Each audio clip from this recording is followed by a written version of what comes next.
They thought Earth was harmless, just a backwater planet of farmers and dreamers. No weapons, no fleets, no threat. But when the alien armada came to enslave us, they discovered the truth. Our strength was never in machines, it was in us. In what we built, what we hid, and what we were willing to burn to the ground to protect our home. When the alien fleet arrived, their scanners swept Earth like a surgeon's scalpel, probing for threats, weapons, fleets, defenses, anything that might resist their will. They found nothing. No orbital guns, no interstellar fleets, no defensive satellites beyond primitive surveillance. The report was clear, Earth was undefended. Vulnerable. An easy conquest. On the command bridge of the lead cruiser, Admiral Track, a towering reptilian being, tilted his head toward the glowing hologram of Earth. Primitive world. No defense grid.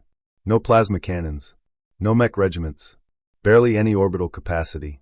Recommend immediate occupation. The War Council agreed. They expected a surrender within hours. But Earth did not surrender. It began with silence, no planetary announcement, no threat, no negotiation. The alien ships descended through the clouds like shadows over ancient cities, black silhouettes blotting out the sun. Populations ran, screamed, prayed, but no global military power fired. Not one missile. Not one energy discharge. They fear us, said Track. They cower behind their frail buildings and soft-bodied leaders. This will be swift. But within hours, the first wave of alien soldiers vanished. No battle transmissions. No distress signals.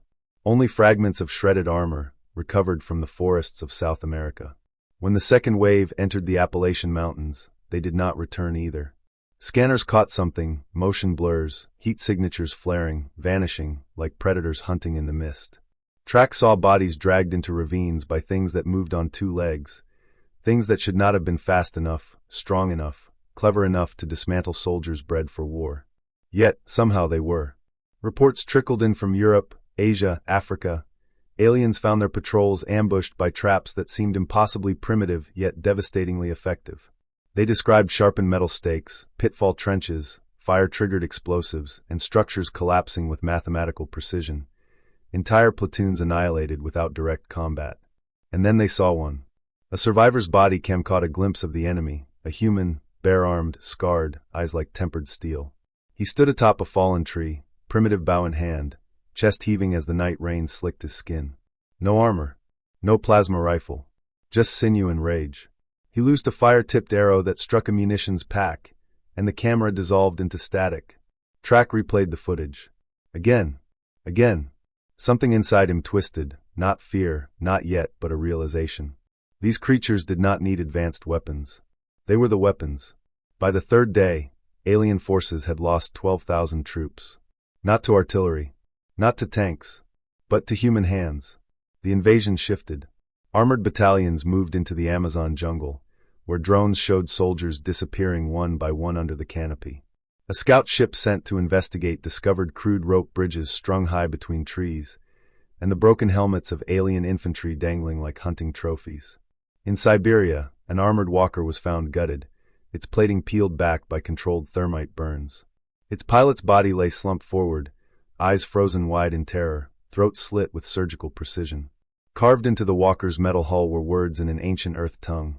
Hunt us, and we hunt back. On the sixth day, Track ordered orbital bombardment of human cities. Yet even this failed to crush resistance. Rail lines were sabotaged before artillery could fire. Power grids shorted in synchronized strikes. And always, the aliens caught glimpses of humans disappearing into the fog, the forests, the ruins, faces streaked with mud and blood, eyes burning with defiance. Finally, the aliens attempted a mass landing near the ruins of an abandoned research station in Greenland. Over 500 soldiers deployed. Only 23 made it back. They reported finding a network of underground tunnels, lit by oil torches, reinforced with scavenged steel and concrete. It was a maze, one soldier rasped. They moved through it like shadows. No sound, just steel flashing in the dark. They fight like predators. They fight like they've been preparing for this forever. On the seventh day, humanity struck back, not with armies, but with fear. Broadcasts hijacked alien comms. Simple messages. In every tongue. You scanned for weapons. You did not scan for us. Track stared at the words, pulse rising. Suddenly he understood. Humans weren't just fighting for survival, they were fighting for home. and they had turned their entire world into a weapon. Railguns were crude. Nuclear missiles were outdated. But forests, mountains, swamps, deserts, humans knew every inch. And in those inches, they had laid war. Night fell on the 8th day, and with it, silence. Alien camps flickered under floodlights. Soldiers whispered of shadows moving between trees. Traps sprung with no sound. Screams cut short. One by one, the lights went out. At dawn, a final transmission reached Track's flagship. A human stood before a burning alien crawler, eyes reflecting firelight, body scarred, hair wild in the wind. No armor. No helmet. Only steel in his hands and fury in his stance. "You came here thinking we had no weapons," the human growled. "But we are the weapons, and we're just getting started." The signal cut. By the 9th day, the fleet withdrew. Not because they were defeated in open battle, but because the war had already been lost.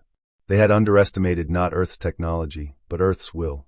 And in the ruins of their landing zones, carved into stone, one phrase remained. "No weapons detected on Earth. That was the last scan you ran."